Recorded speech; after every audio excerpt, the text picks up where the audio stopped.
It's been revealed by some of the biggest Biden administration insiders. We're talking about his aides, his donors. They've spilled the tea to the Wall Street Journal, saying that, in fact, Biden's lack of mental acuity, they've been covering it up since day one. Now, this was something that was blown wide open by James O'Keefe, who you'll remember is quite famous for these undercover videos where they get someone of significance who usually thinks that they're on a romantic date and plug them for info. Here is Henry Appel, a National Security Council advisor inside the White House, spilling the tea regarding Biden's very lacking mental acuity throughout his tenure as president to what he thought was a hot date. Well, here's some tea. Joe Biden is like dead. He can't just say something. He's really progressed in his old age. Everybody recognized. I can't believe it wasn't a bigger scandal. He'll be dead in a year. He went on to tell stories of himself noticing Biden's obvious decline throughout the years he's been president. My boss was on an international trip with him, in Europe or something. The phone rang in the office, and I was like, "Well, Mr. President," Henry.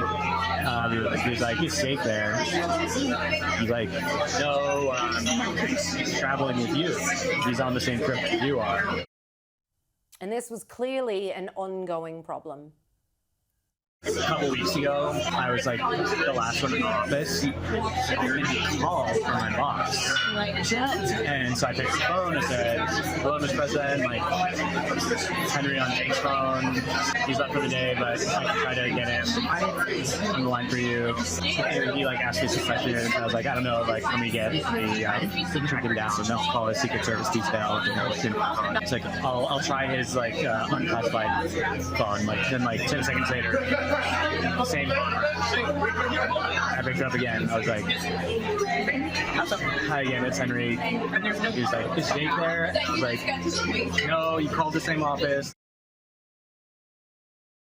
Wall Street Journal that, in fact, as early as spring 2021, they were already readjusting his schedule very regularly to account for his, quote, "good days and bad days," end quote. Gabby, it doesn't come as a surprise to anyone who is paying any attention over the last few years that this was always the case. Absolutely. And it's one of the biggest political scandals that you've got the President of the United States that hasn't been mentally well for 3 years, and there's just been this protection racket around him. And the media's been a big protection racket. They've been complicit in it, apart from outlets like Sky News that have been calling it out. So if you've been watching us, you would have seen the decline in real time, which has been quite scary. But some of the details, look, it's not fresh news that, hey, he's got cognitive decline, but some of the details in this is absolutely insane, that they do have to accommodate for his good days, his bad days. Some days he'd have to finish at 4 p.m. He just gets too tired. Well, we've seen that recently when he's fallen asleep on the world stage. But he's just taken part in an interview where he was asked about his presidency, and in true Joe Biden style, he says he has no regrets. Any other regrets that you have? Anything you wish you would have done differently? Well, I guess if I thought a lot about it, it'd be something I've specifically done, but not generically. But we have been watching this in real time for years, and it has been so embarrassing. Kamala Harris has been complicit in this. I'd like to know who else was around Joe Biden and why they were essentially lying to the American people this whole time. Jill Biden, what have you been doing this entire time? Lying to the American people. But this is back Joe Biden in 2020. Take a look. We hold these truths to be self-evident. All men and women created by you know the thing. You know the thing. Here he is in 2021. If it holds near and dear to you that you like to be able to, anyway.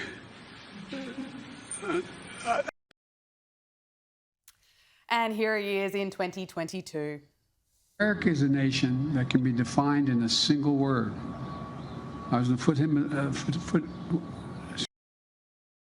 The evidence has been there from the start. It's been so embarrassing for America. Who on earth was supporting him right up until June? You know? Well, that's the thing. I can actually, believe it or not, understand how you would need to get Biden as a candidate because you've stuffed up your entire pre-selection process and you've just got these crazy AOC, Green New Deal types on the left who are unelectable, and then you've got the old sort of dinosaur establishment and you haven't got anyone in the middle. So they're stuck with Joe Biden as the candidate because he's the only one that can beat Trump.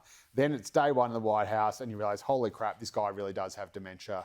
What do we do? I can actually understand and think, all right, great, we're just going to have to manage this. What is absolutely unforgivable is that he was allowed to run again, that he was allowed to say that he was going to go for the presidency again. Sure, you've known since the beginning people of his didn't term. immediately say, absolutely no way. That is the absolutely unforgivable thing that Democrat strategist is just far too strong a word for whoever's in charge there, did. And again, it's just so unforgivable. And the fact that they stuffed it up so much, lived in denial, thought they could fake it, pull the wool over the American people's eyes. Then they're stuck with Kamala, who is the only candidate probably as bad as Joe Biden. And so they just dealt themselves. I mean, how you deal yourself out of government. You've got everything. You've got all the cards in your hands. Aces, aces, aces. Failed on every front. And you manage to just throw it all away. It is disgraceful. And anyone who knows or cares anything about politics should just be running this mob out of town.